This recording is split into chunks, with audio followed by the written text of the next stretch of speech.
puisqu'elle nous a ouvert la voie. Et elle est d'ailleurs la 100e bâtonnier du barreau d'Aix-en-Provence. C'était donc la première et la 100e en même temps.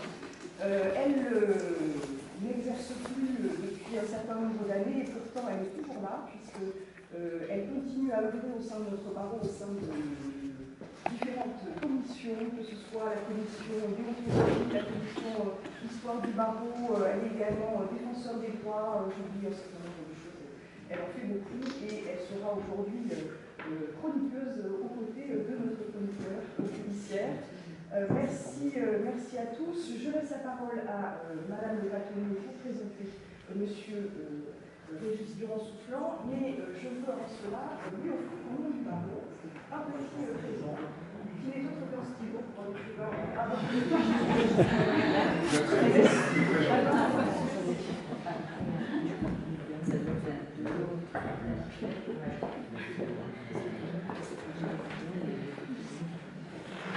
merci à vous d'être là. Et bien, Durand-Soufflant, personne n'a besoin, je pense, de vous présenter. Vous êtes chroniqueur judiciaire du Figaro depuis 2001. Voilà. Vous êtes chroniqueur judiciaire du Figaro depuis 2001, je crois. Et vous ancienne sans doute. Vous écrivez beaucoup. Vous écrivez des chroniques judiciaires, mais également des ouvrages, on y reviendra. Certains d'entre eux sont d'ailleurs sur la table là. Et vous avez récemment, et c'est ce qui vous amène aujourd'hui chez nous, écrit un ouvrage sur lequel nous allons échanger. Je tiens à vous remercier d'avoir accepté de participer à cette rencontre dans le cadre des écrivains du Sud, une manifestation littéraire importante de notre ville. C'est la 11e réunion des écrivains du Sud, laquelle nous sommes heureux de vous accueillir. Alors, vous avez publié aux éditions du Rocher l'année dernière cette somme qui est un, et vous me dites si je défends les choses, qui est d'abord un rassemblement de chroniques journalières que vous avez publiées à propos de procès extrêmement importants et qui ont effrayé la vie. 10 procès que vous avez choisis. D'ailleurs, vous les avez choisis comment? D'abord, merci de m'accueillir ici. Je suis très honoré d'être là parce que j'aime bien les avocats et j'aime bien, je me sens un peu presque pas à ma place. Je suis impressionné par les lieux. Une erreur judiciaire de m'inviter. Mais alors, comment on a choisi? C'était assez compliqué parce que c'est l'éditeur qui me sollicitait. Donc, on a sorti des articles. Et, en fait, je ne m'étais même pas rendu compte que j'avais écrit autant d'articles dans ma vie. Et on s'est retrouvé avec une somme monstrueuse qui n'était qu'une sélection, mais qui était déjà, si suit la marche, il y aura un tome 2, tome 3, il y a de quoi faire. Et puis on a éliminé. Alors, dans la sélection, il y a un peu il y a des affaires qui sont vraiment. Qui s'imposent un peu. Quand je pense à Outreau, par exemple, bon, ben, c'était difficile de ne pas faire Outreau, Dijon, parce que c'était mon premier. Et puis après, moi je voulais beaucoup les fournir, mais je voulais vraiment dedans mettre aussi des affaires qui peut-être moins, qui parlent peut-être moins à tout le monde comme ça instantanément, notamment l'affaire Troadec, une histoire absolument incroyable qui a été jugée à Nantes. C'est l'histoire d'un type qui s'appelait Kawissin. Troadec, c'est le nom des victimes. Et ce Kawissin était un type incroyablement paranoïaque et moitié fou, qui s'était persuadé que le beau-père, Troadec, avait trouvé de l'or un jour dans une maison à Brest et que son beau-frère, Troadec, le fils de ce monsieur, avait volé cet or pour capter cet héritage, lésant sa compagne Kawissin. Et donc il est parti dans une espèce de délire absolument incroyable qui s'est soldé par la mort abominable de 4 personnes.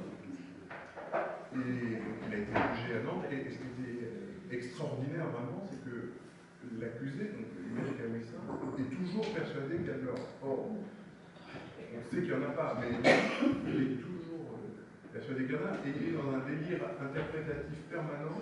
C'est-à-dire que plus vous lui dites qu'il n'y en a pas, plus il vous dit c'est bien la preuve. Et dans le box, il était avec sa compagne. Bon, la compagne était jugée pour des délits connexes, donc elle risquait beaucoup moins que lui. Bon, lui, il a été sévèrement. Il a eu moins compensé. Je pense que les jurés ont été un peu émus par le fait qu'il avait comme une altération du discernement assez marquée et que ça s'est vu, que c'était manifeste.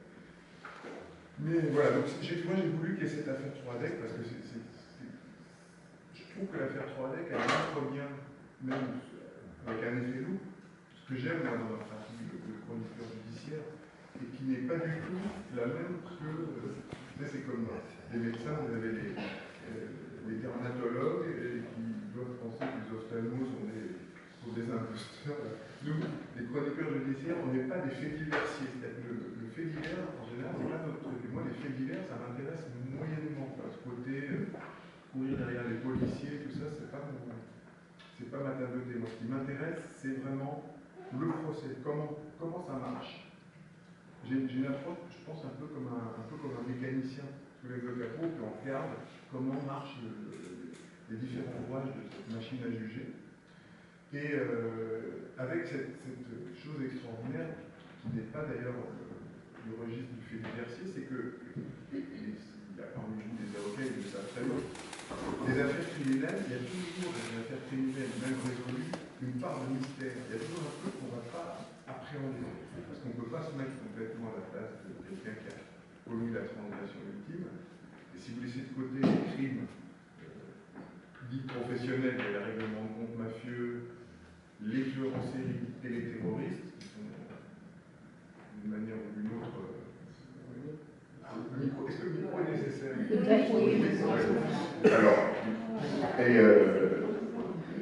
Alors, dans les affaires criminelles, et c'est ça qui me fascine, moi, c'est qu'il y a une part de. Le crime, la vérité criminelle n'est pas tenue par la vraisemblance. C'est-à-dire que quand vous êtes scénariste et vous faites un polar, vous êtes écrivain, il faut quand même qu'il y ait un minimum de vraisemblance. Sinon, vous dites, mais non, attendez, n'importe quoi sur l'histoire. Or, dans les histoires que j'ai couvertes, et dans la plupart d'entre elles, il y a un élément, un moment, un jour, je me dis, non, mais c'est pas possible, jamais quelqu'un de censé ferait ça. Pourtant, si. Et donc, ça fait 25 ans que je me cogne à ce mystère-là, de pourquoi on passe à l'acte, comment on se défend, quand on est accusé. Alors, sachant que, là encore, la défense, on est toujours dans les trucs à la télé, le plus souvent, c'est un accusé qui dit c'est pas moi, et donc est-ce que c'est lui, est-ce que c'est pas lui? Or, en vérité, dans la vraie vie, souvent l'accusé reconnaît les faits. Mais il faut quand même qu'il se défende. Ou parfois, il ne les reconnaît pas, mais on sait quand même que c'est lui. Et donc, il y a en fait plein de cas de figure différents, sachant qu'un procès, il n'y a pas deux procès pareils quand on est habitué à ça. C'est comme il n'y a pas, je ne sais pas si comme on est à Aix, c'est une ville aussi de musique, on joue des opéras.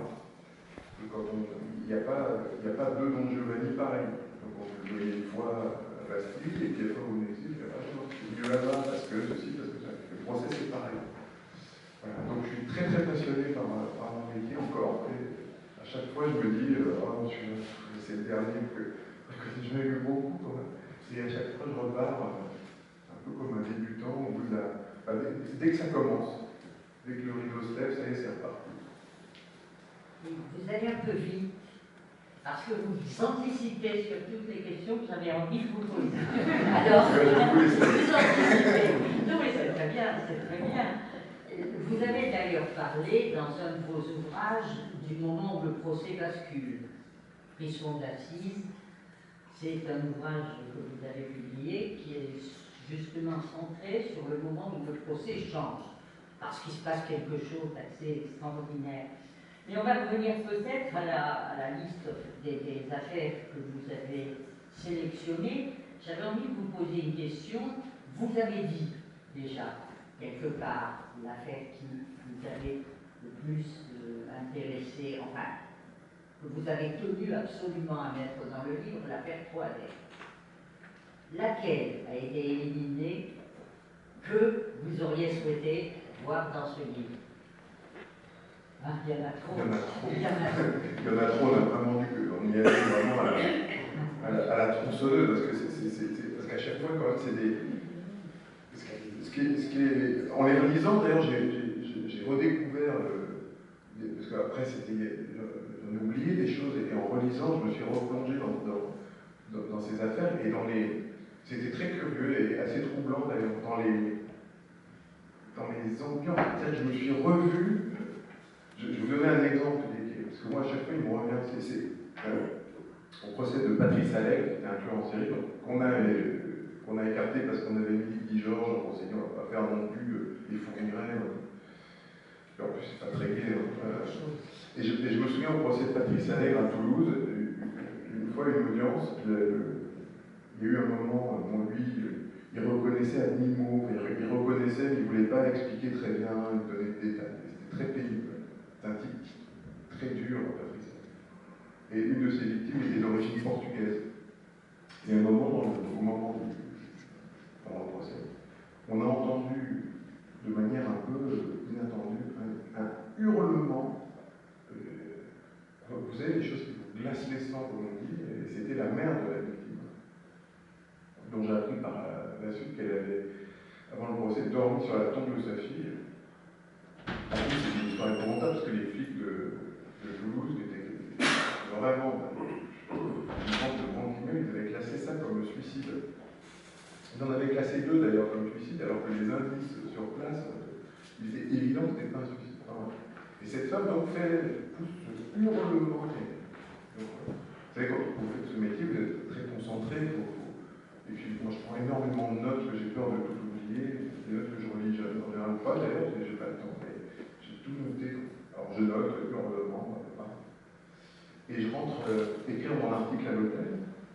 Je me souviens vraiment de cette scène, il y avait un néon bleu, et je tape mon truc, alors je tourne les pages, je dis ok, parce qu'il faut quand même retrouver, je relis les citations pour avoir les mots exacts, pour être sûr de dire vraiment, essayer de retrouver au plus près les mots qui ont été dit, et je tombe sur ce truc.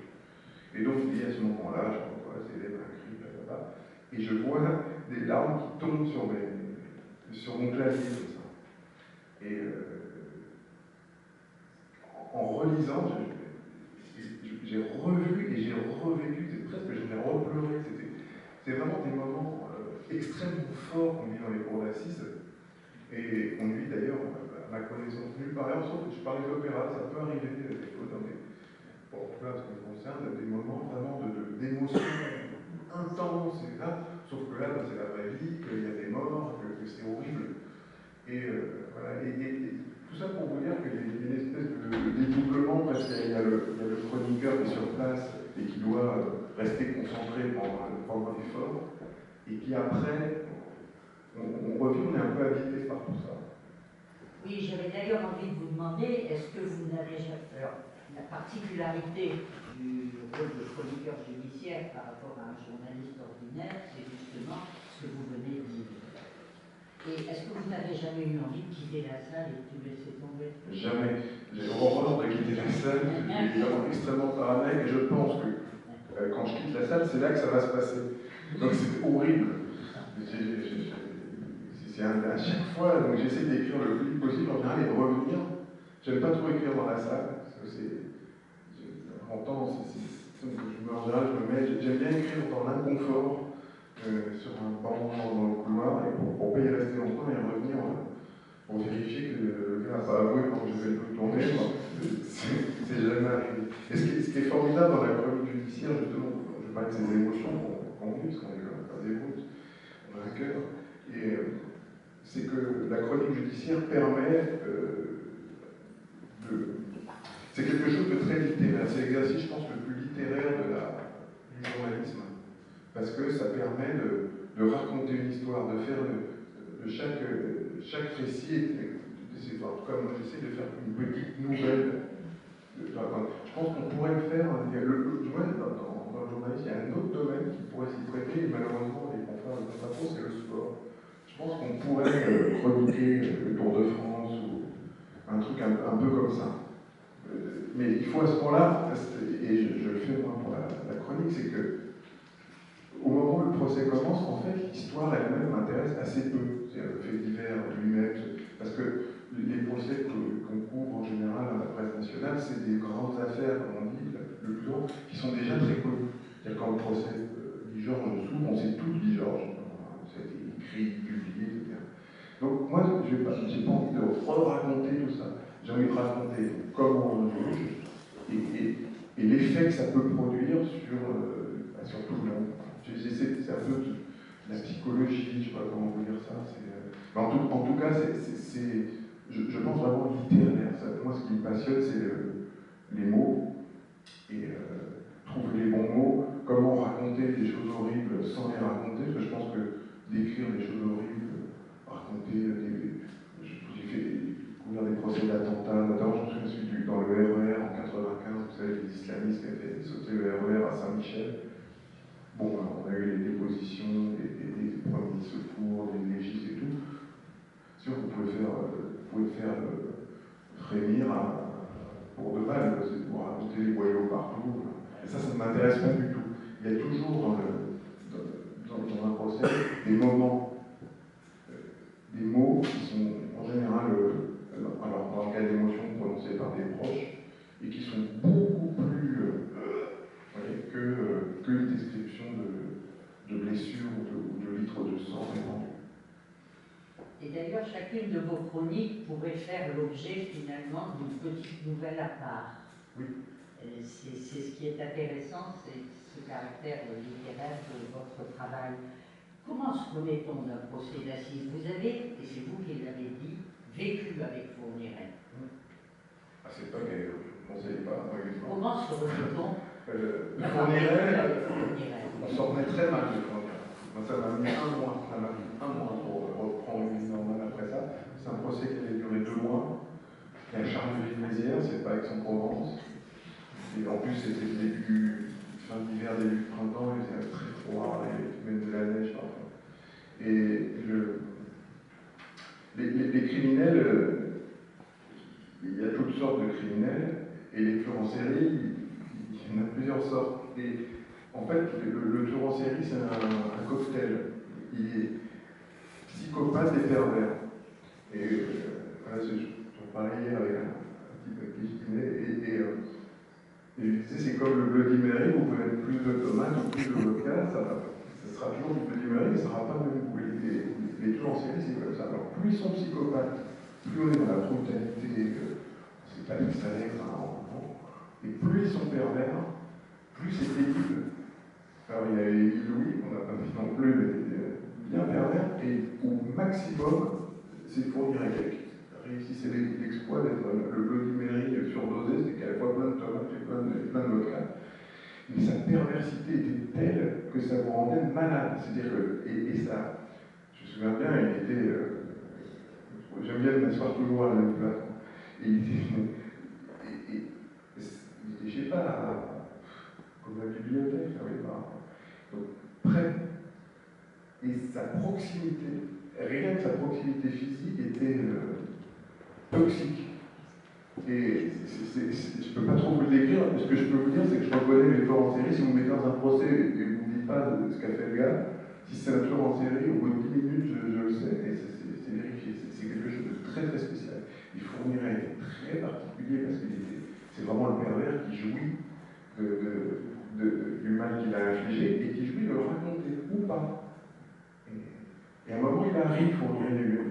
Il y a eu un moment, dans les procès assises, il y a souvent un moment de grande rigolade. Je ne sais pas si un témoin, alors ça peut être un témoin qui est pas très malin, qui ne comprend pas bien ce qu'il fait là, ou qui est sourd comme un pot, on se contente de peu par moment. Et là, on a eu l'ancien mari de Monique Olivier, donc qui était la femme de Fourniret, donc qui était un type assez hilarant, mais qui a son corps défendant. Et il y a eu 2 fous rires, la Croatie, mais des fous rires. Vous savez, on était tellement tendu qu'à un moment, le couvercle saute, et tout le monde était plié de rire. La salle, les jurés, l'avocat général, tout le monde, et Fourniret lui-même. C'était trop drôle. Et donc, et en rentrant donc, à l'hôtel, pour faire mon article, je dis, bon, ce que je vais raconter aujourd'hui, et je me demande, j'ai ri avec Fournier.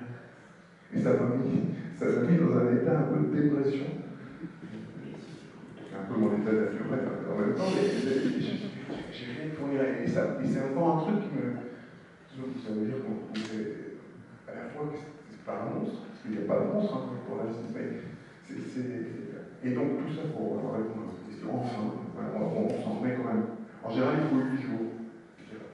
8 jours pour arrêter d'y penser de manière obsessionnelle. Quand il y a des longs procès, au bout d'un moment, au bout d'une semaine, ma vie normale c'est le procès, et quand je rentre chez moi, c'est un moment